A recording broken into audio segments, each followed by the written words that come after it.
अस्सलाम वालेकुम नाजरीन, ड्रामा से बेलगाम की नेक्स्ट एपिसोड में आप देखेंगे अलीजा जिसे इस बात पर एतबार है कि अफनान सिर्फ उसी का है, जब चाहे उसे काटने को दौड़ती है और जब चाहे उसे प्यार से बात कर लेती है। और वहाँ पर रमशा जो कि आज बहुत ज्यादा उदास है और साथ ही दुआ भी करती है कि नबील के साथ उसकी शादी होने जा रही है, वो उसे खुश रख सके और खुद भी खुश रहे। और फिर देखते देखते रमशा की शादी का वक्त भी आ जाता है। दुल्हन बनी रमशा को स्टेज पर ले आते हैं, तो ऐसे में सामने बैठा फाहद इस रमशा को देखकर हैरान हो जाता है कि मेरे दोस्त के साथ इसकी शादी होने जा रही है। अब रमशा को नबील के साथ स्टेज पर बिठा तो दिया गया, मगर अंदर ही अंदर इस फाहद को खलबली सी मची रहती है। उसी वक्त दोस्त का हाथ पकड़ता है, उसे साइड पर ले जाता है, उसे सोशल मीडिया की सारी तस्वीर दिखाता है और साथ ही वो स्कैंडल भी। नबील अभी भी सोच लो, वक्त है तुम्हारे पास। सभी इस नबील का इंतजार कर रहे हैं क्योंकि काजी साहब भी आ चुके हैं, निकाह पढ़ाने के लिए सभी इंतजार कर रहे थे। तो फिर ये खबर आग की तरह फैल जाती है। नबील अपने वालिदैन को बताता है तो बस फिर शादी से उसी वक्त इनकार हो जाता है। नबील की वालदा तो गुस्से से कहती हैं, धोखे के लिए हम ही लोग मिले थे। रमशा की वालदा को सौ बातें सुनाती हैं, ताने देती हैं, ये शादी अब नहीं हो सकती। तो रमशा उठकर आ गई। नबील की वालदा को बताती है कि इस सब में उसके वालिदैन का कोई कसूर नहीं, वो सब कुछ मेरी वजह से हुआ, सबकी जिम्मेदार मैं खुद हूँ। मगर नबील की वालदा अब कहाँ सुनेगी कोई बात। चलो नबील।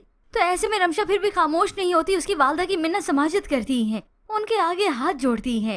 आंटी प्लीज ये शादी मत रोकें, मैं आपके पाँव बढ़ती हूँ। अब ये सारा तमाशा फाहद जो कि मजे से देख रहा है क्योंकि ये आग भी तो इसी की लगाई है। अब जैसे ही रमशा नबील की वालदा के पाँव पड़ रही थी तो उसी वक्त आ जाता है ये अफनान। प्लीज ये रिश्ता खत्म ना करे, मुझे अपना ले आंटी।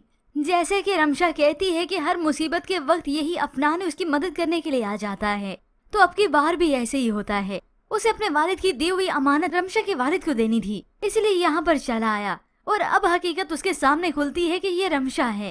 इससे पहले वो उसके घर भी गया, मेहंदी का फंक्शन भी अटेंड किया। और इसी के बाद ही व्यूअर्स आप ड्रामे की कहानी में बहुत बड़ा ट्विस्ट देखेंगे। जैसे कि हमने आपको पिछली एपिसोड के किसी रिव्यू में बताया था, अफनान को ये सब देखकर अच्छा नहीं लगा कि रमशा के साथ ये सब कुछ हुआ, क्योंकि वो तो रमशा से मोहब्बत करता है। मगर ऐसे में जब अफनान के वालिद को इल्म होगा कि साजिद साहब की बेटी के साथ ये सब कुछ हो गया, तो वही हमदर्दी के लिए रमशा को अपने घर लेकर आएंगे ताकि काम काज के लिए हाथ बटा सके और यहाँ रहे, उसका माइंड भी चेंज हो।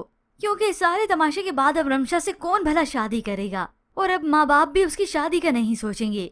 अब साजिद साहब को कासिम साहब पर बहुत ज्यादा भरोसा है, तभी वो अपनी बेटी रमशा को अफनान के घर जाने देंगे। और फिर आएंगे बहुत सारे ट्विस्ट इस ड्रामे में। यूं रमशा हर वक्त अब अफनान की नजरों के सामने ही रहेगी।